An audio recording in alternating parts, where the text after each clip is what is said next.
Hello, welcome back to another episode of Somewhere Between a Film and TV podcast. We are your hosts. I am Daniel Barr. And I'm Erwin Trejo. And number one, thank you so much for listening. Number two, what are they going to do? They're going to like, comment, and subscribe. Please do. Merry Christmas and happy holidays, everybody. Merry Christmas. Happy birthday. Right? Oh, like Frosty the Snowman? When was the last time you watched the Frosty the Snowman special? Animated? Yeah. I don't think there is a live action one. Yeah, wasn't there? I was thinking about Jack Frost, like the Michael Keaton one where he looks like a monster. Yeah, it looks like or a killer. the Hallmark Netflix. It's not Hallmark, but it's Netflix. It's called Hot Frosty, where he's like a jacked snowman and she wants to have sex with him. Well, now you convinced me. I've heard it's good in like that kind of way. Yeah. But Erwin, what are we reviewing? National Lampoon's Christmas Vacation. National Lampoon's Christmas Vacation. This is our first of our two Christmas specials, and my feelings are totally different on this movie than that other one we're about to do. But which one? No. We'll get to it. Okay. No, This movie's interesting because I've seen it 1,000,000 times, and Erwin has seen it how many times? Once. One time. Last week. I can tell you the ins and outs of my review for this might be a little bit different. This is going to be mostly tied to like family history for me and why this movie's like important to us. But Erwin, what did you think of this? Did you love it? Did you hate it? Or are you somewhere between? I loved it. Yeah? I can see why it's such a staple in a lot of people's when you ask them, oh, what movies do you watch during Christmas time? And yeah, I do often hear people say National Lampoon's Christmas Vacation. Yeah. And the fact that I haven't seen it till last week kind of sucks because now I can definitely see myself watching this movie every year. Yeah. Just because how well it holds up. What was your initial reaction to it? Like, did you think that, because this is primarily a comedy, so yes. We kind of have to judge it on those standards. Did you laugh a lot, or what did you think of this overall? There was in terms definitely of... moments that I laughed, like just laughed out loud. Yeah. I guess I mostly just chuckled, but I was definitely entertained throughout the movie. And one thing that really surprised me was the fact that how this movie came out like 1989 and how it still holds up now. It's interesting because I think you said that 80s movies, in terms of comedy, in terms of movies like this where references might be a little bit dated or like, what did we watch? We watched Old School from like the late 90s. Yeah, and we're not the biggest on it, but we are bigger on like Todd Phillips stuff like The Hangover. Yeah.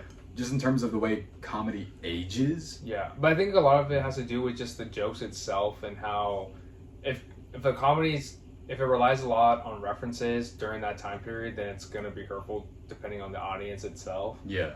But that or how much they can get away with too. In terms of references or in terms of... I guess their ratings? Oh, I was going to say inappropriate behavior. Inappropriate behavior for a family movie? Yeah. No way, this is a family movie. National Lampoon's Christmas Vacation. Oh, PG-13. Okay, PG-13. Okay, they can get by. Yeah. No, I mean, when did Temple of Doom come out? Because the PG-13 rating didn't really exist until then. But wasn't it in the 80s? Yeah, I think so. I mean, late 80s. Yeah. But this is one of those ones where I guess it's pushing boundaries. We don't exist in a time where jokes like this were like, oh, how dare you? But I'm sure that, because there are moments in this whenever there's a famous moment towards the end when he goes on like this long monologue that's like a tirade basically about how much he hates his boss. Yeah. And yes, it's iconic for multiple reasons. The fact that Chevy Chase is known as a motor mouth, and we'll get into some of the behind the scenes stuff here. He's the reason why this movie exists. I love Chevy Chase. I love Chevy Chase's characters in movies. Woo! He's not a good person. No, I've heard some pretty bad things about him, all things considered. Also, it touches on that in Saturday Night, which is pretty interesting. Oh, really? Yeah. Oh. Not in that movie, because the legacy of Chevy Chase, I guess this is the time to get into this actor. What do you think of him outside of the terrible stuff? Oh, outside of him being racist and all the other stuff that happened on the set of Community. He's a great comedian. Yeah, I think he really delivers well, or delivers the jokes very well, because he definitely reminds me of other comedians like Steve Martin, Martin Short, and like what's his name? It starts with an R. Robin Williams. Yeah, him too. But there's somebody else. Well, it does like Spaceballs. What's it called? Oh, I know who you're talking about, but yeah. Damn it, I'm thinking of I'm thinking of Randy Quaid who's in this, but that's a different guy. I know who you're talking about. I'm sure we'll come up with it. It's the guy from Ghostbusters. Yeah. Also, yeah. But I'm sure someone's mad right now. The honey I shrunk the kids guy. Yeah, that guy. But I'll look it up. Okay. No, but Saturday Night kind of touches on. That's a great movie as well, by the way. And it's funny you bring that up. Rick Moranis. Ah, okay, yeah. There we go. The reason why it's funny you bring that up is you just brought up a bunch of SNL alumni. And there you go. They're all 70s, 80s cast members. And you can tell that he has this kind of off-the-cuff energy to him. But you can also sense that the way he acts in this movie, that he probably has to be the primary focus of anything that he's in. I mean, yeah. Because throughout this whole movie, it was just centered around him. Yeah. And usually there's some characters that could work on their own, but they have to, like, be able to, like, be with somebody else. Yeah. That they can banter off with one another. Oh, and I don't think anybody... Beverly D'Angelo is good in this. Johnny Galecki, who's, you know, Mr. Big Bang Theory now, but back then, has also, I guess, been surrounded by comedic talent for I don't know how long. I'm not saying that Big Bang Theory is amazing. I mean, it is what it is, but... You don't like Big Bang Theory? I liked it when I was younger. I loved Young Sheldon. I haven't seen it, but I've heard it's actually great. Yeah. But I haven't seen the last season, but... Oh, so far, finish it? Yeah. But I really do like Young Sheldon. Yeah. No, so... With this, though, in terms of Chevy Chase's personality, I think the thing you have to do with him is utilize it to your advantage. But you can also tell that he definitely improvises a bunch of stuff as well. In terms of this, because sometimes people say, I don't know if you remember that Christmas Story. It's not like we were around. We didn't exist. We weren't alive. But Christmas Story, the way it got popular is it bombed at the box office when it originally came out. But it was running 24 hours on like TBS or whatever it may be at the time.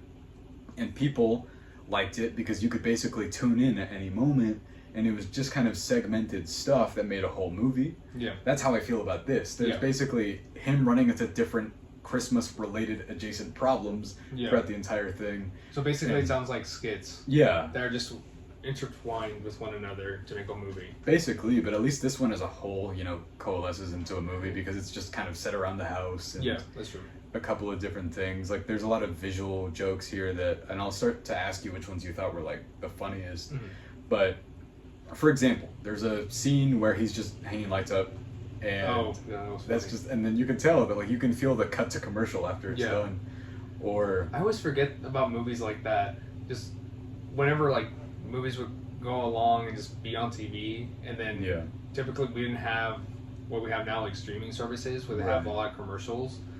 And so a lot of shows and movies now, they just, you know, they don't have to worry about, hey, we need to make sure like there's like a transition that cuts into a commercial in some sort of way. No, I always forget about that. And then you don't hear the like the worst censored dubbing ever, for example. Oh my gosh, yes. With this, I'm sure whenever he's like giving his whole rant, that I'm sure there's a bunch of like intercutting of just dubbing over, and it just sounds terrible. But let me ask you, were there any moments that stood out to you that were like really funny to you? It's for sure the moment where he's talking to that one lady, the like the motto-esque lady, the really attractive woman. The one that's at the like Christmas desk or whatever. Yeah, and like he's asking her opinion on what to buy for like a certain like lingerie. Lingerie. And everything. That was funny. And then he brings his son along. Well, son just kind of shows up. And he's like, "Look, Russ." that was one moment that I really liked. Why'd you like it so much? Huh? Oh, women. Okay. Why'd you find it so funny? Oh, women. Women are so funny, women guys. Women are hilarious. Women deserve everything in this. Except for Amy Schumer. Sure, yeah. I don't like her either. I like that one movie that she was in, but that's it. The train wreck? No, she's a train wreck. Okay, yeah, good job. Okay. I actually like train wreck. I like it too. I like it a lot. And I don't like her though. I don't like that lady. Okay. Yeah, I don't like her either. Yeah. I just don't think she's as funny as you think she is, but yeah. Yeah, I mean, there's a lot of people we know that are like that. We don't actually know Amy Schumer personally though. Shoot, I'm trying to think what other scenes. Oh, the Christmas lights, that was good too. Yeah. And what was the other one? Sorry, I blank. Okay. I just remembered like the fact that I've seen like 3 other movies this week. Yeah, I'll bring this up. It's interesting seeing Julia Louis-Dreyfus pre-Seinfeld because I don't know. If anything, it definitely reminded me of her saying the same character regardless. But it was nice to see her though. No, it's also just weird to see her because like I've seen all of Seinfeld sidelined a little bit. She hasn't really aged as much or as fast. Yeah, because you've I've seen a lot of things with her, and I've seen like Veep as Veep well. Veep is what I'm thinking of. Yeah, but it's just the fact that I think she's just been so prominent in so many like big projects. Yeah, and so I often see her in like little side things. Oh, and she's like in all the Marvel stuff now too. Yeah, now she's like. I mean, she's able to have like larger roles now because of Seinfeld and everything. But no, I'm sure that whoever cast her, I don't know how famous she was at the time. But you could already see the kind of like comedic irritability that she portrays a lot. But it's kind of funny that they portray them as like these uptight neighbors, but he's not a good neighbor. Yeah. He's. I also like the brother, the uncle. Oh, yeah, Randy Quaid. Right? Yeah, him. Whenever he showed up. I've seen him in other things, but I don't know what. Yeah. But I really liked whenever he showed up too. So funny. This is considered comedic relief in a comedy, Cousin Eddie. So yeah, I know, but like. Oh, I thought he was the uncle. Who? Oh, I mean that's his. Yeah, it's his. Well, the uncle it depends for the on kids, right? How do you feel about family? It's confusing. That's what it sounds like. Uncle, cousin, whatever. I don't know. Are they even blood related? Absolute most iconic moments in a Christmas movie is whenever he is dumping all of the sewage waste into the all the waste into the sewer, and of course that sets up a joke later when the guy explodes. Yeah. No, the other older, like the other grandpa. Yeah, and then he sets the tree on fire. Yeah, and I like all that stuff. But were there any supporting characters? Sorry, it's just I don't know why it's so funny to me. Where it's like, did you check if you plugged it in? Oh yeah. I don't know why that's just so funny to me. And then he like, she walks down the stairs and it's that whole setup thing. See, it's interesting. The reason why I wanted to talk about that is because jokes like that, I'm like, I mean, I know it's funny because it wanted me to lead into a broader question I wanted to ask you in terms, 2 different ones. In terms of comedy, how often do you watch one of your favorites? Because would you rather preserve it over the course of time, or do you think that it stays as funny every single time? No, I think when it comes to my favorite comedies, I try to watch it at least once a year, max. Mm-hmm. Twice if I'm trying to show somebody else the same comedy, but other than that, it's like once every year. If not that, then like every other year type of thing. For example, if I were to say Superbad, I was literally about to say, I think Superbad's like the best comedy ever made. Yeah. And I mean, well, both of us, we have agreed on that forever. And I haven't seen it in like 2 to 3 years though. I haven't seen it in a while. And I showed it to one of my close friends, Erwin, like a couple of years ago, and we haven't seen it. I haven't seen it since then, but I also don't want to because I'm a person that would rather preserve that over the course of time. Like, I love Elf. Elf is my favorite Christmas movie ever. And I feel like I've seen Elf so many times. I have maybe seen Elf one too many times, which is why I took a break from it this year, and I'll go back to it next year. Yeah, that makes sense. But then that's me with the animated Grinch. Oh, no, I think you mean the live action. No, the animated one only. You love the live action Grinch? We'll get into it. What are you doing? Because you can't answer that yet. Yeah. I don't think they know. Yeah. No. With that, though, my other question is, I feel like lately we've seen so many Christmas movies coming out that have tried to get that energy of an immediate classic, but haven't captured that energy. The reason why this is so interesting... A Violent Night.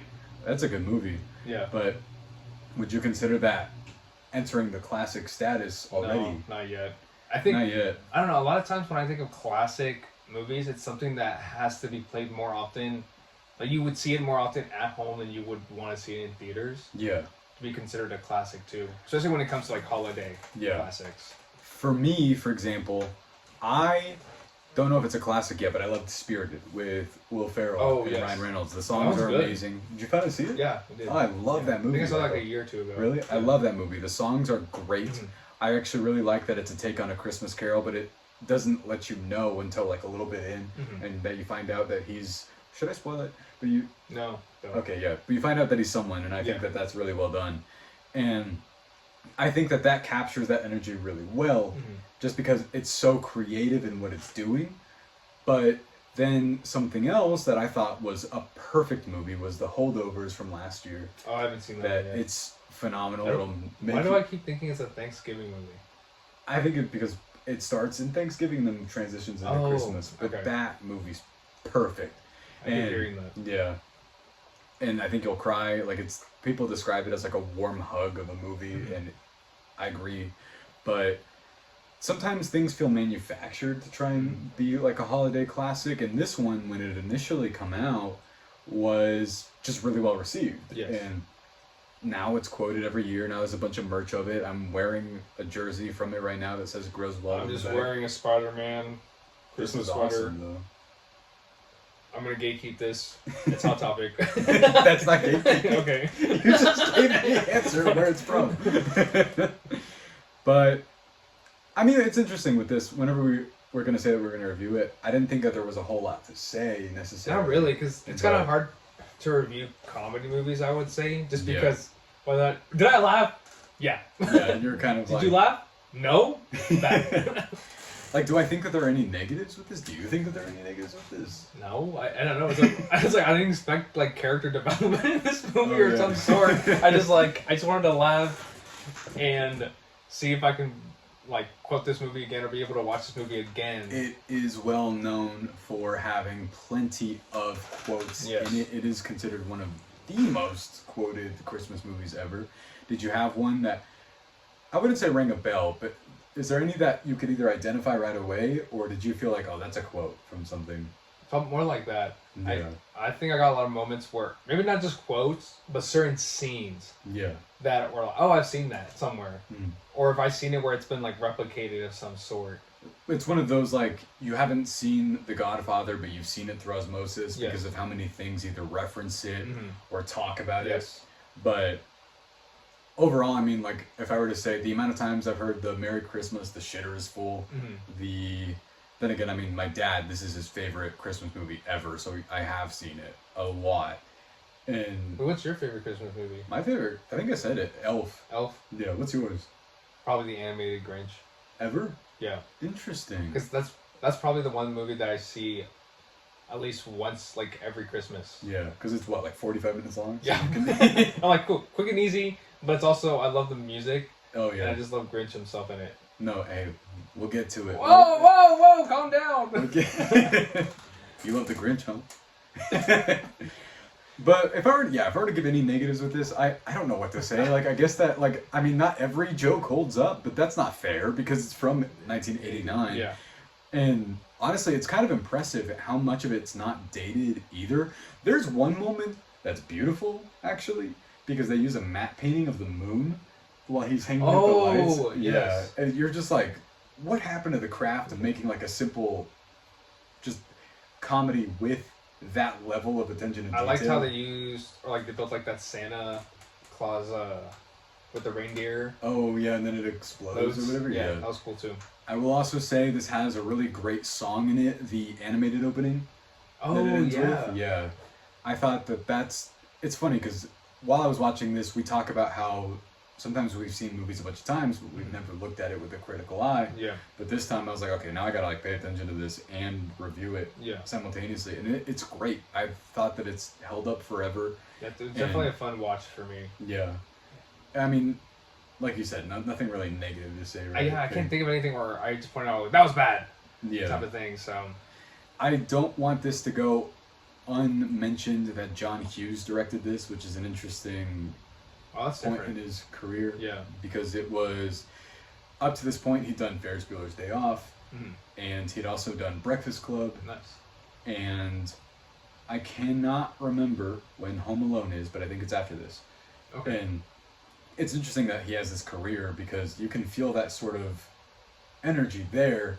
And while I was reading the behind the scenes of this, they were saying that they really wanted to get this off the ground, that Chevy Chase and John Hughes had really wanted to make it, and that they'd sent it to Beverly D'Angelo, and she was in a different country at the time. I heard this off of their Rolling Stones making of, and that when they finally showed up, they were like, all right, we need to figure out how your characters walk. And she was like, that would be great if we were making like a different kind of How do they figure out to walk? Yeah, like how your characters are going to walk. Like that attention to detail of like, what do your characters act like? What do they like portray themselves as? Like the people that made this were so passionate about making this that they wanted to pay attention to even like how their characters would move. Okay. And that's just a weird way of like, I don't know. To say. No, I know. And that's why she was like, I don't think we're making that kind of movie. Yeah. But, and we'll get into it with Jim Carrey later, I think it's interesting that some comedians are so passionate about their level of detail to what they want to portray as funny, which is why there's so many moments with Chevy Chase where like, I wouldn't even say his movements are calculated, like the way he moves, but there's even a moment that could have been just not funny, but in terms of just being just a scene. Yeah. It's whenever he pats somebody on the back, but then he intentionally like throws his eggnog out. Oh, like, yeah, okay, I know what you mean. Yeah. It's like that level of comedians that are so into their own craft. Yeah. That if I weren't like paying attention this time, it would just been like something that, you know, was in the context of the movie. But then now there's a joke made that's funny because of that. And I think that's really interesting. But yeah, I mean, anything else for you? No, not really. I think it's definitely a movie I'm definitely gonna watch again next year. Yeah. Just because I definitely want to get familiar with more so the quotes and I guess more detail. And you can get the little mug that has the little deer guy on it. Oh yeah. He's a mascot. He's from the theme park, I think. Yeah. But yeah, I think this is great. I've never given this a score before. Let's do it because we're gonna do it with the Grinch. What would you give this? What we are? Yeah. Okay. 4 out of 5. Okay. I don't know. 4.5 out of 5. In my head, I'm like 5 out of 5 because I've seen it so many times. But if like I were to try and look at it, like, wait, why is this your dad's favorite? Do you know?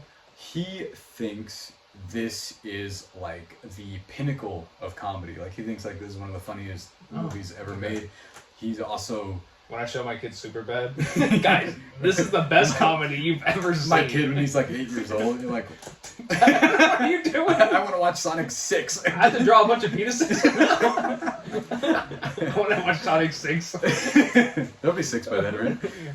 Hey, I had a kid, because I teach, I had a kid that draws penises, and that was like super bad, and he was like, yes. I was like, why are you acting like you're embarrassed of that? It's cool now. Alright guys, thank you so much for listening and watching. We hope you enjoyed our first Christmas special. This one we had a lot of positive things to say about. And let us know, what is your favorite Christmas movie? Let us know what you want us to review for also, Christmas movies. Yeah, in terms of anything holiday related as well. Oh, Home Alone? That one's going to be fun. Yeah, because... yeah, that'll be fun. That'll be fun. Yeah, thank you guys so much for listening and watching. What's up next? The Grinch. How the Grinch Stole Christmas. We're doing the animated. Jim Carrey one. And Jim Carrey. I wish we were doing the animated one. I didn't watch that again for this. Well, I still know the animated one so well. Thank you guys again so much for listening and watching. We will see you next time.